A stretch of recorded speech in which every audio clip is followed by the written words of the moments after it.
Sige mga kawan, marami nagtanong sa akin, marami nag-PM, marami nag-message sa akin if paano ba mag-apply bilang isang travel nurse. Before ko sagutin yan, bigyan ko na lang kayo ng crash course kung ano ba talaga yung travel nursing. Yung point kung saan, kung ano lang yung alam ko, yun na lang. Share ko lang sa inyo kung ano yung alam ko about dito, and para at least magka-idea kayo and makita nyo yung qualified kayo maging travel nurse. So stay tuned to watch this. I'm Nurse Juan de la Cruz, your OFW nurse. Number 1, ano ba ang travel nursing?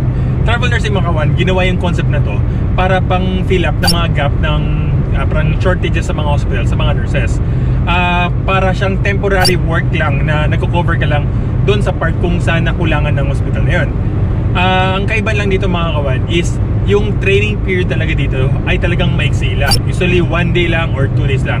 Typically ganun lang yung training period.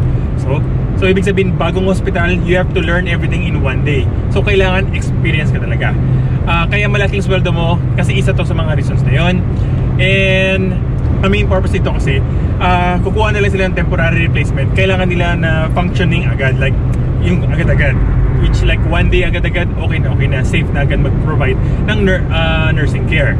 As compared doon, if kukuha sila ng bagong hire, which will take about 1 month to 2 months para yung proper training nila. So yun ang main difference nila. Isa pa sa travel nursing mga kawan, by the word itself, travel. Ibig sabihin, kailangan mo certain distance from your house to that working place para ma-consider ka as travel nursing.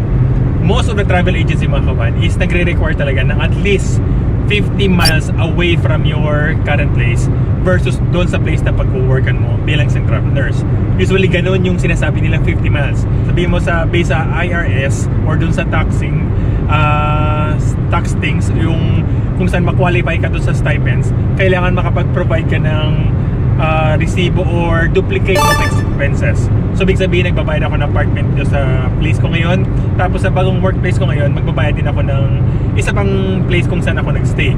Tapos papakita ko yung duplicate na expenses while maintaining that place doon sa pinagtarapuan ko. Hindi ka pwede maging travel nurse kung saan ay mag-travel ako doon, ibebenta ko lahat ng bahay ko doon sa previous house ko or lahat ng ari-arian. So parang hindi na gano'n, hindi na travel nurse yun eh. Parang nag-move ka na doon sa place na yun, tapos nag-work ka na bilang isang nurse. So isa yun. Ang travel nursing mga kawan, meron silang stipend na kinukuha or allowance, meal allowance, saka housing allowance. Normally nag-range to nasa around 1,000 plus to like 1,500. Yun yung typical na stipend na nakikita ko. Depende kung saan state ka, mas mahal yung housing sa state na lilipatan mo, mas mahal yung allowance for the housing. Usually per week mga kawan. So typically nasa around 1,100 na lang, mga average yun, 1,100 per week yung stipend na yun, and tax free yun. Tax free yun kasi nga dinoduplicate mo yung expenses mo bilang pag-fill up mo sa role na yun as travel nurse doon sa hospital yun. So technically kailangan mo talaga pakita na may duplicate expenses ka para makuha mo yun. Though may isa pang travel nurse mga kawan kung saan local travel. Ibig sabihin, hindi ka magka-qualify doon sa allowances or doon sa stipend. Kasi yung apartment or place na pinagtitiran mo is less than 50 miles or talagang malapit lang. Yung typical na pwede ka lang mag-uwian from that hospital to your house. So pag ganun, pwede mong ipa-forfeit yung stipend. Ang mangyayari sa mga agency, normally, tatanggalin nila yung stipend mo, pero yung hourly rate mo, iaakit nila yun, wherein ibig sabihin taxable lahat ng sweldo na makukuha mo dun sa travel agency mo bilang isang local travel nurse. Local So yun. So yung maganda sa travel nursing talaga mga kawan is yung sweldo, di ba? Talagang super okay yung sweldo. Yung hourly rate mga kawan, normally nasa 2 times to 3 times to minsan 4 times pa yung sa hourly rate mo versus dun sa same place mo. Ganyan lang doon sa kasama ko mga kawan. Mga travelers yung kasama ko, yung sweldo nila is per week nakukuha nila araw na sa 2,700 after tax na. After tax mga kawan 2,728. Mga ganun, malinis na yon. Tapos minus na yung expenses, yung housing nila mga ganun, nasa 2,800. Ako mga kawan, nakukuha ko yung sweldo ko for 2 weeks For 2 weeks, kung walang overtime, nakukuha ko lang nasa around 1,700 or 1,800 lang.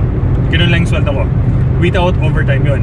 Kung mag-overtime ako, dalawang overtime, umabot na sa around 2,000 plus. 2021, 22. So compare mo doon sa bilang isang travel nurse, nakukuha nila yun within 1 week lang. Within 1 week lang natudoble na less ako, less number of hours pang work. Kaya mas okay talaga. Kaya na-dream ko talaga maging travel nurse kasi nainggit talaga ako mga kawan. At dito sa US mga kawan, super dami ng shortage sa mga nurses. So halos lahat ng mga kasama nyo dito ay puro travel nursing na or puro travel nurses na. Sa workplace ko ngayon, ang nag-work na lang sa rotation namin is 3 na lang ata silang regular staff. Umalis na kasi kami, umalis na kami mga taga agency nurse mga connected staffing umalis na kami. So naiwan na lang doon, parang 3 na lang yung regular staffing. Tapos lahat sila ngayon puro travel nurses na. Kaya hindi mo ma-blame mga tao na mag-shift bilang sa travel nurse kasi maganda talaga yung benefits. Super okay na okay yung benefits, di ba? So isa pang advantage mga kawan is if gusto mo mag-explore yung states, lahat ng state na gusto mong pag-applyan, gusto mong explore yon, so maganda mag-work ka doon mismo talaga. Example, ako na lang, gusto ko talaga pumunta Hawaii sa future. So ang gagawin ko mga kawan is pupunta lang ako sa application ng travel nurses, parang ganun. May pinupost sila mga job vacancy kung saan ka pwedeng work. So pupunta lang ako doon sa place kung saan nagsabi Hawaii, tapos makita ko yung rate na gusto ko, yung pinakamataas, pipiliin ko. So yun, kukunin ko sa kontrata ko. So ang gagawin nila is bibigyan nila ako ng ticket papunta Hawaii, place to stay there, or ako na maghanap ng place to stay there. Tapos dun, mag-work na ako. So while working ako dun, pwede rin ako mag-explore dun sa Hawaii kasi may mga days off ka naman. So talagang ma-explore mo yung kahit saan mong gustong pumunta, pwede ka mag-explore. Kasi nga, binibigyan ka ng option ng travel agency mo na mag-stay dun. And alam mo yun, maganda yung opportunity na i-grab to kasi like ngayon, sobrang ganda ng rate na binibigay nila kasi may COVID crisis. Yung typical na sweldo before, parang nadoble nila. So marami talaga ngayon nag-shift from regular staff, nag-travel talaga sila. So ang nangyari, puro travel nurses na ng mga katrabaho namin dito. Yung mga tao na dito sa place ko ngayon, nag-travel dun sa bagong work ko. Tapos yung mga tao na nag-stay dun sa bagong work ko, nag-travel dun sa ibang place ko. So parang ganun, parang nag-switch lang para makuha lang nila yung benefits. Ayaw kasi talaga nila increase yung hourly rate ng regular staffing na-increase man nila pero konti-konti lang, pero hindi pa rin enough So yun, mas maganda pa rin option na maging travel nurse. Isa pang maganda bilang isang travel nurse mga kawan is yung kung ano yung kontrata na sign mo, yung number of hours na sinabi mo doon, like 36 hours or 48 hours or mga ganun. Yun lang yung specific days na pwede kang work. Example na lang, mga kasama ko 36 hours per week lang. Ibig sabihin 3 days a week lang sila pwede magtrabaho. Or kung gusto niya 3 days a week lang. So if yung management pinapa-overtime ka ng management, pwede ka magsabi no kasi hindi yan nasa kontrata ko. 36 lang talaga gusto ko and wala silang magagawa doon, di ba? So maganda ba ganun pero syempre kaya ako 36 hours lang yung na-sign kong contract, pero mas gusto ko mag-overtime kasi times 1.5 nga naman, sayang din naman yung cash. So nag-overtime ako, nag-work ako at least 4 days a week ako nag-work kasi gusto ko ng bonus, gusto ko ng additional overtime fee and rate, and enough lang para makapag-save ako ng konti para mas alam yun, may pangbaon ako pag-uwi ako sa Pilipinas. Tapos sa pang-advantage mga kawan, learning wise, you will definitely learn a lot from traveling. Kasi nga pupunta ka sa bagong hospital, makita mo yung environment, makita mo kung paano nila ginagawa yung healthcare management nila. And normally, may iba-iba silang ways and makita mo may parts na maganda dito, may parts na hindi. And of course, it's a room for you to grow, which is really nice bilang isang nurse na katulad ko na from Philippines. May mga things na hindi ko pa talaga gamay.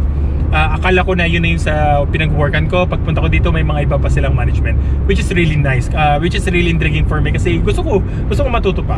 There are a lot of things na kailangan ko pang matuto talaga. Tapos, isa pa, since by kontrata ka nga, after na ng kontrata mo kawan, pwede ka na mag-decide kung gusto mo mag-continue or gusto mo stop. Kasi example, yung na-sign na naman contract is like 13 weeks or like maybe 8 weeks lang, 2 months ka lang. Tapos na kita mo yung hospital, pangit yung management, toxic, mataas yung ratio. So ang gagawin mo, next, Lipat ka na lang. Lipat na lang ako, hanap na lang ibang hospital na pinakong pagtrabuhan. Hanapin ko lang dun sa rate, sa application, yung rate, mga ganon, yung mga number of weeks na pagtrabuhan ko. Tapos move on lang ako. So nasa sa akin if gusto kong mag-continue, hindi. Tapos kung nagustuhan mo naman yung trabaho mo, and most likely yung company na or hospital pinag-workan mo, normally gusto nila mag-extend ka talaga, particularly if maganda yung performance mo or yung typical okay lang, wala kang ginagawang masama, wala kang problema. Gusto kan talaga nilang ipastay and mag-continue bilang isang travel nurse, kasi most of the time kulang talaga yung mga nurses sa mga hospitals dito. So pag gano'n, nagustuhan mo yung work, mababa yung ratio, so mag-sign ka lang ng kontrakta para mag-extend ng contract mo. And normally you can extend your contract for until 11 months. 11 months mga kawan. Hindi ka pwede magstay ng 1 year doon sa place na yun, kasi ma-forfeit na yung magiging pag-travel nurse mo. Parang may ruling na gano'n eh. Like mga kasama ko mga kawan, ang nangyari sa kanila is 11 months talaga sila nag-work sa amin. Dire-diretso na 11 months. Minsan may konting vacation lang, mga ganun sa gitna. Tapos sa 11th month, i-resign sila, magbabakasyon sila for 1 month. Usually magbabakasyon sila eh. After nun, if nagustuhan sila ng management, gusto nila bumalik, pipirma ulit sila. So after dun, pwede na ulit sila mag-start mag-work for another 11 months straight if gusto nila and if gusto ng management. So ganun. Ganun lang yung sa travel nursing mga kawan. So yun yung mga advantages. So doon naman tayo sa mga disadvantages. Okay? Number 1, since travel nurse ka nga, malayo ka nag-stay sa current place mo, so may tendency na mapapalayo ka sa pamilya mo. Example na lang, ako mga kawan, nag-work ako like 3 hours plus away from my home. So yun, hindi ko nakikita asawa ko everyday, kasi hindi naman posible sa akin na mag-uwian everyday with 3 hours biyahe one way. So parang 6 hours na yon, and 12 hours yung shift ko. So that leaves me like maybe 5 to 4 hours lang tulog if gagawin ko yun. So talagang hindi feasible para sa akin na mag-uwian. So hindi ko nakikita misis ko everyday, unlike before. So pati mga kaibigan mo, may mimiss mo paminsan, yung mga outing, mga gala, ganon. So yun, especially if nasa ibang state ka nakatira, so medyo malabo na mag-uwian ka for certain events. Pero na lang kung nakaplanado talaga na pagplanuhan mo talaga, nakapagbuka ng ticket and all those things. Tapos, isa pang disadvantage mga kawan, if pangit naman yung performance mo sa work, most likely pwede ka nilang tanggalin ng basta-basta. Yes, they can do that. And may rami akong mga travel nurses na sablay. Saglit lang, pangit ginawa, ito, nagkamali ka, bye-bye. Wala silang pasensya sa ganun. Kasi travel nurse ka, expected sa'yo na maging magaling ka or makapag-adapt ka maigi and magawa mo ang trabaho mo without causing problems, particularly doon sa patient and sa hospital. Tapos next disadvantage naman makawan is yung training period. Like sinabi ko sa inyo kanina, yung training period makawan nasa nasa 1 or 2 days lang yung training period. So yun lang binibigay nila sa'yo para makapag-adjust ka. Like for me makawan, 1 day lang binigay sa akin na adjustment for sa training period ko sa current place ko ngayon. So akala ko medyo mahirapan ako. So far naman okay lang, kasi yung care naman na binibigay ko sa previous hospital ko is the same naman sa binibigay nila dito. Medyo mas maganda lang sa hospital ko ngayon kasi mas kompleto lahat, mas may gamit, mas maraming tao. So yun, mas maganda yung facility na napuntahan ko. So it was easier for me. Most of the time, yung challenges ng pagiging travel nurse is dun sa system na ginagamit ng isang particular hospital. Like for us, sa previous hospital ko, Meditech. Sa ibang hospital makawan, makita mo Epic, makita mo Cerner, makita mong Script, marami pang iba. So for me, since ito ngayong bagong travel nurse ko, since first travel assignment ko, so nag-research talaga ako na sinubukan kong piliin talaga na Meditech din yung hospital na pupuntahan ko. Which is, yes, yung pinag-workan ko ngayon, yung program na ginagamit namin is also Meditech. Which is nice kasi nga medyo hindi ako mahirapan masyado. Pero honestly, medyo nagsablay ako kasi hindi ko alam mga kawan na may iba-ibang version pala ng Meditech. Yung version ng Meditech na ginagamit namin before is medyo maganda version or yung latest version versus dito sa hospital namin ngayon na medyo kalumaan na version. So yun mga kawan. So luma ngayon version, medyo malaking adjustment din sa part ko kasi nga pangit yung system na yun eh. So may mga things na para sa akin redundant, parang mas nagpapatoxic. Kaya na-upgrade kasi nga may mga things na ayaw ng mga tao doon. So lumang version sila ng Meditech yung ginagamit nila. Kahit na mas maganda yung facility nila, mas upgraded yung mga gamit and everything, pero yung system nila is luma. So I really wish na mag-move on sila to a better one sa future. Pero so far ngayon, I don't think may plans pa kasi parang number of years by kontrata rin sila sa mga system nila dito eh. So hindi sila basta pwede makapagpalit ng basta-basta lang. So yun. Pero kahit gano'n naman mga kawan, kaya lang ma-adjust. Pinoy tayo eh. Sanay na sanay tayo sa dami ng number of patients, tapos katoksikan. So itong mga ganitong bagay, yakang-yaka. Yabang no? Pero joke lang. Within a day or two mga kawan, medyo okay na ako eh. Okay, nakapag-adjust na ako sa system talaga na to. And nakita ko, okay lang naman. Same lang. So yun. So isa yun sa mga disadvantage na yan. Tapos, yung sa tanong na pwede ba kayong mag-apply bilang central nurse? Sadya na pero hindi makawan.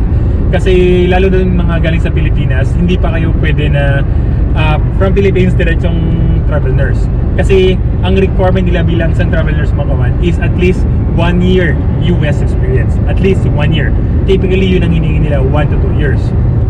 Pero may kasama ako dito na less than a year lang siya dito sa US, pero maganda yung background niya sa critical care or sa ICU, tapos may license pa siya na CCRN. So pinag-work siya ng ICU dito bilang travel nurse kahit wala pa siya 1 year. So minsan makakapag-bend ng rule, depende sa background mo. Pero if galing ka talaga Pilipinas, most likely sa Pilipinas hindi eh. So you have to stay here muna at least 1 year, tapos makapag-work ka na. Kasi like I said, yung training period nasa 1 to 2 days lang. So prone ka talaga magkakamali if hindi ka pa sanay kung paano yung nursing care dito. And ibang-iba nga talaga yung nursing care natin back sa Philippines versus dito. Though medyo pareho lang sa ibang countries like Singapore, halos same lang. Pero kung may differences pa rin eh. So if bago ka, medyo magkakaroon ka talaga ng, or posible ka talaga magkaroon ng problema if diretso ka magtrabaho dito. Wala ka, mali ako. Gago to si guys. Wait lang. So yung mga kawan, most likely hindi pa kayo pwede mag-apply. I'll do a more detailed video kung paano mag-apply bilang sa travel nurse if andito na kayo sa US. Definitely gusto nyo makuha yung part na to. And yeah, you definitely can do it. Kaya ko nga eh. So I'm sure kaya nyo rin makuha. You just have to be patient and pag-aralan mga bagay-bagay and hope for the best. Siyempre may mga hospital kasi na okay, may mga hospital kasi na pangit din. So sortihan lang. But yan yung sinabi ko earlier, kung ayaw mo pangit, lipat ka lang. And I'm sure naman masusurvive nyo. Okay? So if may mga questions kayo mga kawan, please comment down below lang. Or if may mga suggestions kayo, please comment down below. I'll try to answer them as soon as I can. So sa mga bago dyan, please click the like button, subscribe button, and please share to your friends. Ako ito po si Nurse Juan de la Cruz, your OFW nurse. Thank you for watching at this. See you soon. Bye.